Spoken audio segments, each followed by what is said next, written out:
So there are a couple ways to log out of the machine depending on what your last function is on the machine itself. So if you're in the PaperCut screen, which you'll always see will say PaperCut, that's how you know you're actually in the software screen itself that's embedded on the copier. From here, if you were complete, you could just hit this little arrow and it would get you out of the PaperCut menu and unlogged from the copier itself.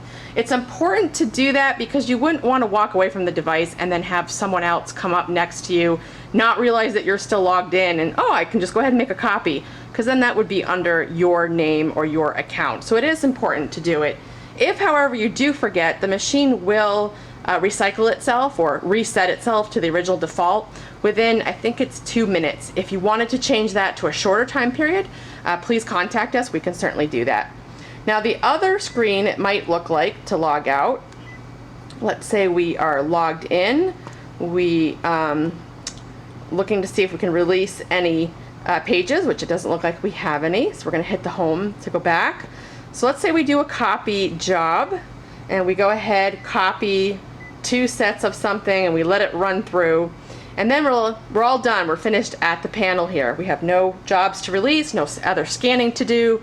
At this point, you should have an access button, whether it's a hard button like this on this machine, or it may be on the screen someplace on your model. But you should be able to locate the access button. It's going to tell you you're the current user that's logged in. Do you want to log out? And you can say yes from there. So that's how you would log out.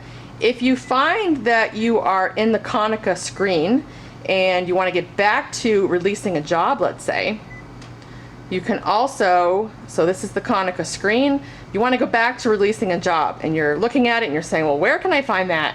You're going to go ahead and hit the app screen, and this takes you back to the 2 PaperCut functions, one of which is releasing a job. So if you hit that, it'll look very much like it did before. And if you wanted to scan, then if you hit scan, it'll take you back to the PaperCut menu. So you can really toggle nicely back and forth between PaperCut and the Konica menu. The other thing that we can do here, I know you guys use folders, so if you go My F Drive, that will take you right to the shared folder that's on your server. So in this case, it won't email it, it's going to send it right to that folder, that network folder. So I have the option of rechanging the name. I can clear it, name it whatever I want, and then I can, of course, hit settings again if there are some other things I want to change. I wanted to make it double-sided or change the orientation, what have you. If I had additional pages to scan that weren't going to fit in my doc feeder on a single pass through, I could hit that additional pages. In this case, I only have a couple sheets, so I don't want that question to ask me to combine the job. And then I can go ahead and hit start, and then it would go through. I can put one through here just for it to go through to my folder.